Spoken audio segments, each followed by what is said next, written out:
Assalamualaikum warahmatullahi wabarakatuh. Waalaikumsalam warahmatullahi wabarakatuh. Innal hamdalillah nahmaduhu wa nasta'inuhu wa nastaghfiruh wa na'udzu billahi min syururi anfusina wa min sayyiati a'malina may yahdihillahu fala mudhillalah wa may yudlil fala hadiyalah. Asyhadu an la ilaha illallah wahdahu la syarikalah wa asyhadu anna Muhammadan 'abduhu wa rasuluh. Amma ba'd. Pertama dan hal yang harus kita utamakan adalah rasa puja dan puji syukur kita kehadirat Zat yang telah menciptakan alam ini begitu luas sehingga para astronot menjelajah bumi ini semaunya. Ialah Allah Subhanahu wa Ta'ala. Tak ketinggalan pula salawat serta salam kita aturkan, kita junjungan kepada Nabiullah Agung Muhammad sallallahu alaihi wasallam karena dialah pahlawan yang tak pernah korupsi, kolusi apalagi nepotisme. Anak-anakku, pada pagi hari ini, pada pertemuan ke-7 kita akan membahas tentang bab menghindari dosa besar. Namun sebelum melangkah lebih jauh tentang pembahasan kali ini, Pak Guru minta kalian untuk menundukkan kepala sejenak. Kita doakan untuk orang tua kita, untuk kelangsungan kita belajar dan untuk kemudahan penangkapan ilmu. Ala hadhihi niyah wa likulli niyatin sholihah bi barakatil ummul Quran. Al-Fatihah. A'udzu billahi minasyaitonir rajim. Bismillahirrahmanirrahim. Alhamdulillahil alamin arrahmanir rahim maliki yaumiddin. Iyyaka na'budu wa iyyaka nasta'in ihdinas siratal mustaqim siratal ladzina an'amta 'alaihim ghairil maghdubi 'alaihim waladdallin. Amin. Selesai. Demikian pembacaan doa pada pagi hari ini supaya pada pembelajaran pagi hari ini kita diberi kelancaran, kenikmatan, dan kekhusyuan dalam pembelajaran pada pagi hari ini. Selanjutnya, Pak Guru akan mengabsen kehadiran kalian. Langsung saja, Aisyah. Hadirah, Pak. Baik, berarti hari ini cukup bersemangat. Terbukti dengan banyaknya kalian hadir, hampir semuanya hadir. Pada kesempatan pagi hari ini, kita akan membahas tentang dosa besar. Apa saja yang akan kita bahas, yaitu tentang membunuh, liwat, LGBT, khamar, judi, mencuri, durhaka kepada orang tua, meninggalkan sholat, memakan harta anak yatim, dan korupsi. Pada kesempatan kali ini, Pak Guru akan menunjukkan anak-anak video tentang pembelajaran hari ini.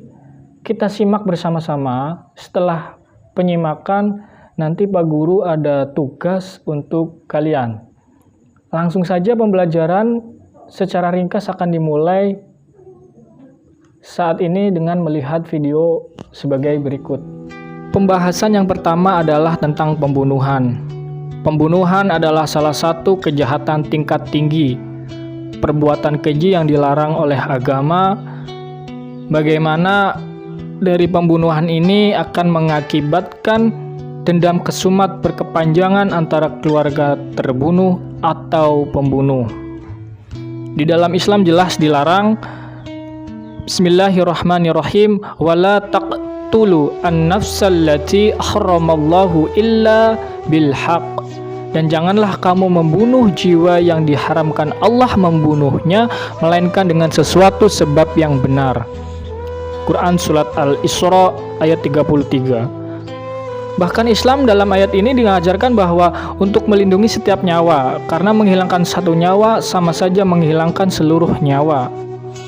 Di dalam ayat lain juga dijelaskan bahwa man qatala nafsan bi ghairi nafsin aw fasadi fil ard faka'annama qatalan nasa jami'a.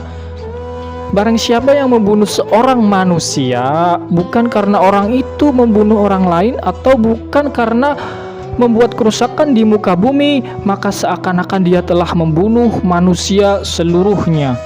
Quran Surat Al-Maidah ayat 32. Efek dari pembunuhan itu sendiri adalah yang pertama, bagi keluarga korban, dia akan mengakibatkan dendam kesumat pada pembunuh. Yang kedua, bagi lingkungan masyarakat sekitar keluarga terbunuh, bagaimana mereka tidak nyaman,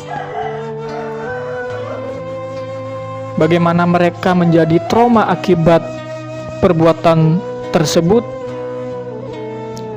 Yang selanjutnya adalah efek untuk si pembunuh itu sendiri, bagaimana negara telah menjelaskan, baik negara atau agama menjelaskan bahwa secara perdata atau pidana merupakan perbuatan yang sangat keji. Selanjutnya tentang liwat. Istilah liwat digunakan untuk menjelaskan perbuatan yang dilakukan oleh seseorang lelaki dengan cara memasukkan zakar ke dalam dubur lelaki lain.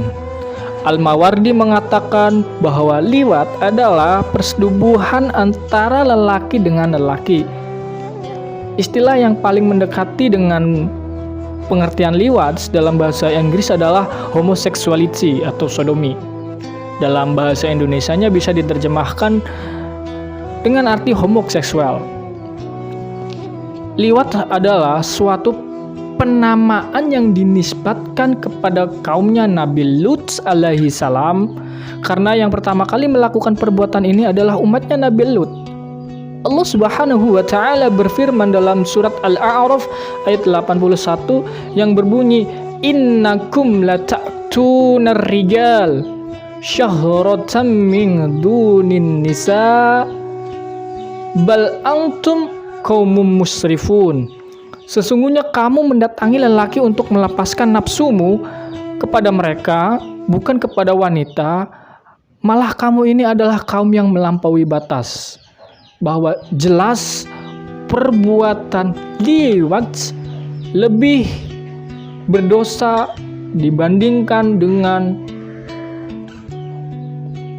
zina. Setelah liwat, kita akan membahas tentang LGBT. LGBT adalah lesbian, gay, biseksual, transgender. Lesbian yaitu pasangan perempuan dengan perempuan, wanita yang mencintai atau merasakan rangsangan seksual sesama jenisnya, atau disebut sebagai wanita homoseksual. Selanjutnya gay, yaitu pasangan laki-laki dengan laki-laki. Laki-laki yang mencintai atau merasakan rangsangan seksual sesama jenisnya atau disebut sebagai laki-laki homoseksual. Yang ketiga biseksual, yaitu orang yang mempunyai sifat kedua jenis kelamin, laki-laki dan perempuan, tertarik kepada kedua jenis kelamin, baik kepada laki-laki maupun kepada perempuan. Yang terakhir adalah transgender, yaitu orang yang memiliki gender atau operasi gender yang berbeda dengan seksnya yang ditunjuk pada saat lahir.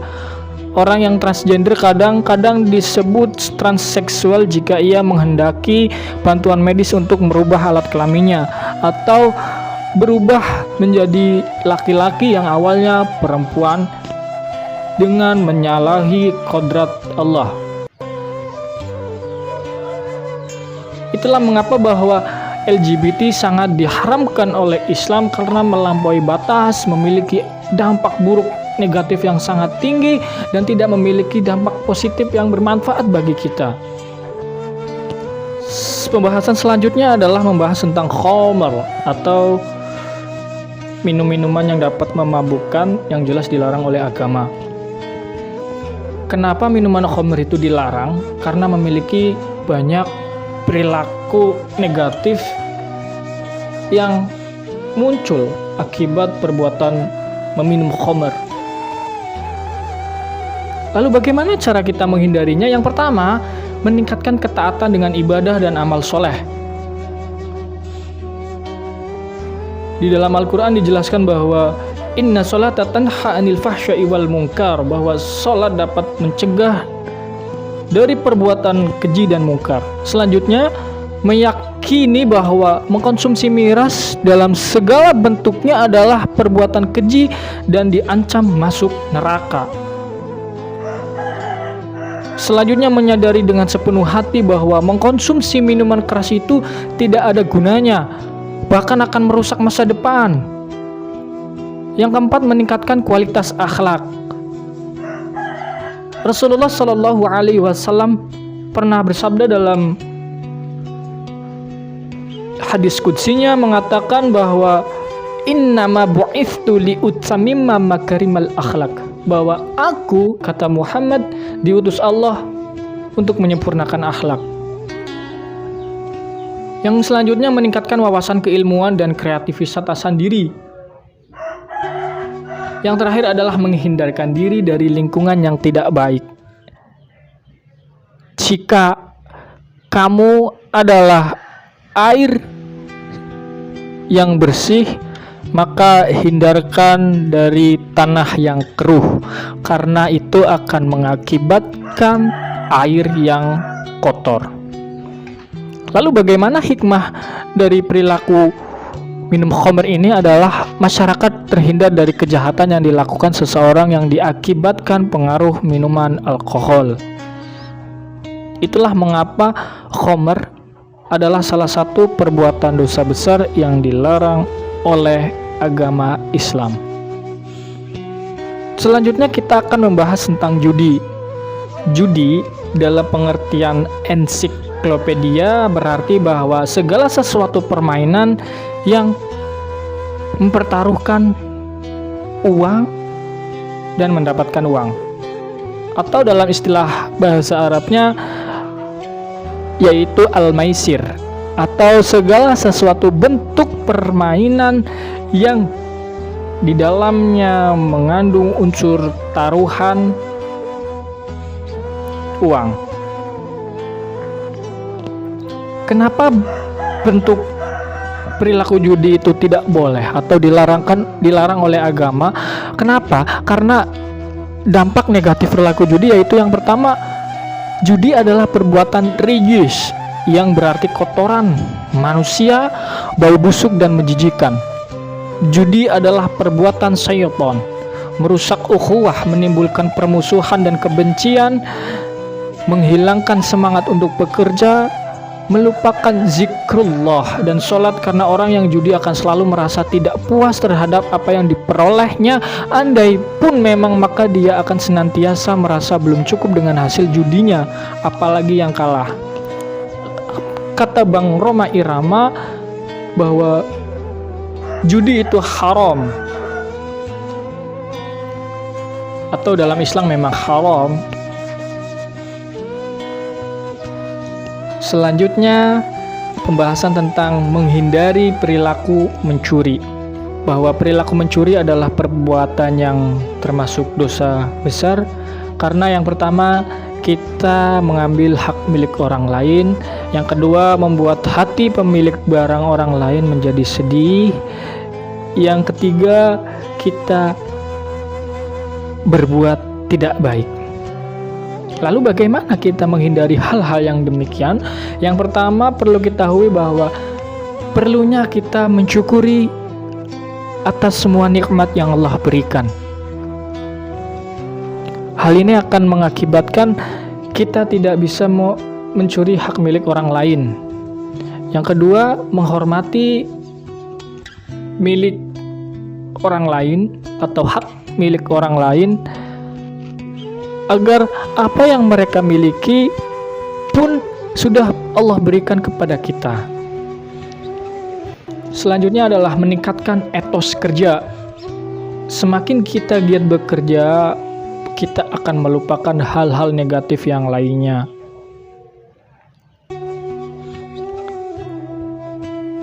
Jarangnya kita bekerja, maka akan mengakibatkan kita iri terhadap pencapaian apa yang orang lain telah capai, sehingga pikiran-pikiran negatif, dorongan-dorongan dari hal-hal yang tidak terlihat akan muncul, sehingga kita akan mengambil hak milik orang lain atau mencuri.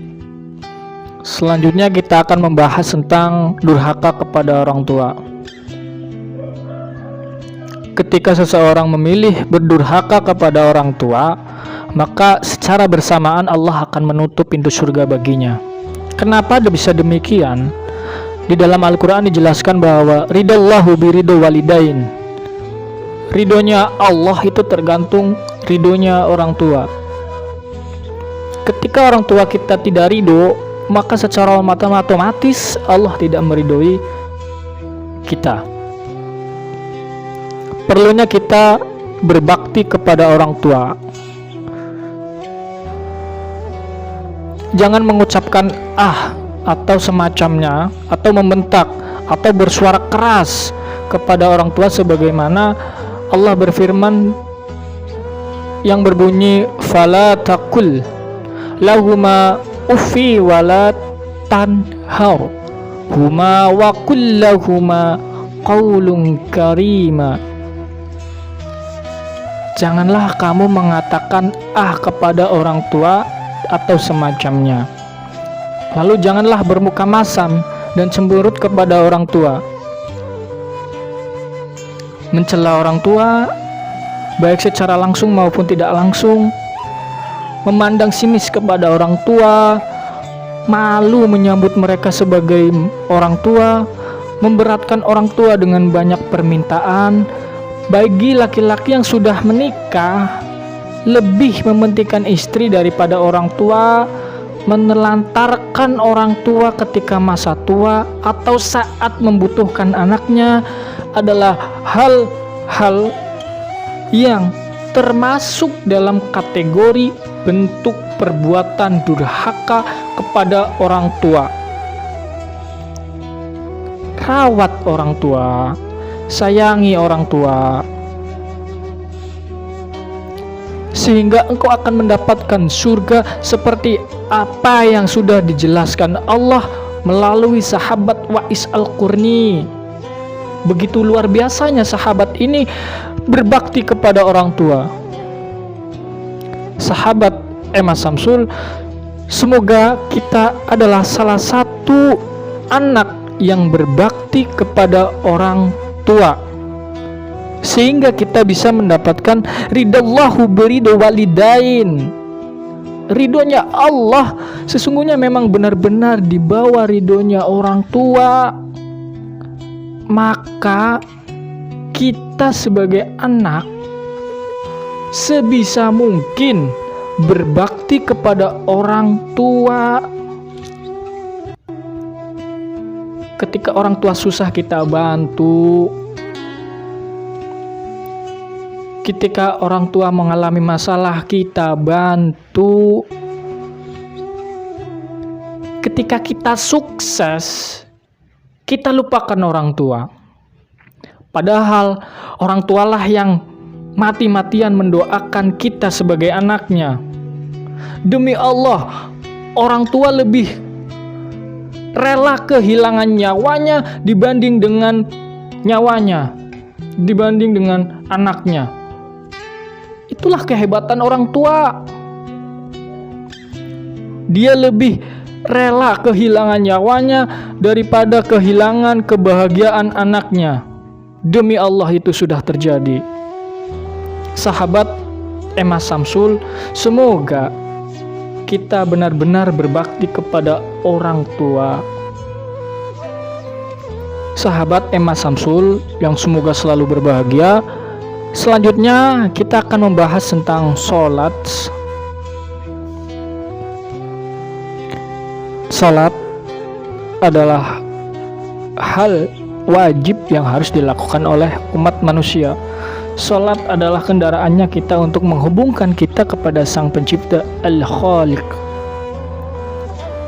Hikmah dari mengerjakan sholat adalah yang pertama, inna sholata tanha anil fahsya'i wal munkar. Jelas bahwa ketika kita sholat, Allah akan menuntun kita ke jalan yang baik. Ihdinas syiratal mustaqim syiratal ladzina an'amta 'alaihim ghairil maghdubi 'alaihim waladdallin. Bahwa ya Allah, tunjukkanlah kami jalan yang lurus, yaitu jalan orang-orang yang Engkau ridhoi, bukan orang-orang Engkau yang beri mungkar. Terjadinya ketenangan yang ada di dalam jiwa, otak, pikiran. Sholat adalah tiang agama. Tingkat keberagaman seseorang dapat diukur dari seberapa serius dalam melaksanakan sholat. Amal yang pertama kali diperhitungkan oleh Allah adalah sholat. Sahabat Emma Samsul yang semoga selalu berbahagia, bahwa pentingnya melakukan sholat adalah sangat penting. Sholat akan menjadi teman kita di akhirat. Bahkan ketika kita memiliki masalah, Allah hanya mengatakan, jadikanlah sabar dan sholat sebagai penolong. Wasta'inu bis-sabri was-sholah. Itulah pentingnya sholat dalam agama. Sahabat Emma Samsul, materi selanjutnya adalah korupsi. Korupsi boleh termasuk dalam hal mengambil hak milik orang lain yang sudah saya bicarakan tadi atau saya ajar tadi. Selanjutnya kita akan membahas tentang dampak memakan harta anak yatim dengan batil. Ini adalah bab terakhir. Dampaknya yang pertama adalah diancam masuk neraka.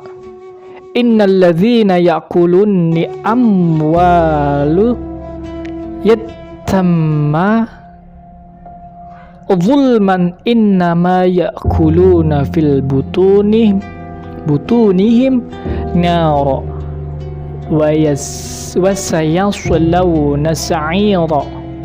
Sesungguhnya orang-orang yang memakan harta anak yatim secara zalim, sebenarnya mereka itu menelan api sepenuh perutnya dan mereka akan masuk ke dalam api yang menyala-nyala. Quran Surat An-Nisa ayat 10. Tergolong orang yang melakukan dosa besar.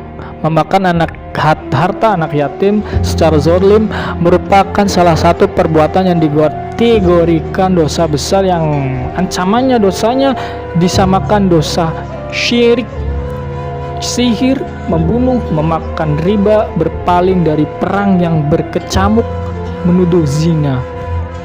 Itulah pentingnya kita untuk tidak memakan harta anak yatim, karena itu termasuk perbuatan zalim. Sahabat Emma Samsul yang semoga selalu berbahagia. Alhamdulillah, pemaparan materi pada video tadi berjalan dengan hikmat. Bagaimana kita mempelajari tentang cara menghindari dosa besar, hikmahnya. Tugas kalian adalah mencari dampak negatif, hikmah yang belum Pak Guru jelaskan melalui video pembelajaran tadi. Nanti tugas akan kita bahas pada pertemuan selanjutnya untuk merefresh pengetahuan kita lagi tentang cara menghindari dosa besar.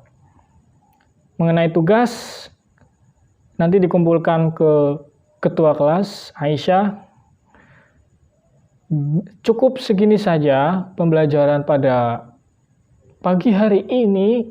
Semoga dengan sedikit niat baik dan kesungguh-sungguhan kita dalam belajar, pembelajaran pada hari ini berjalan seperti apa yang kita inginkan.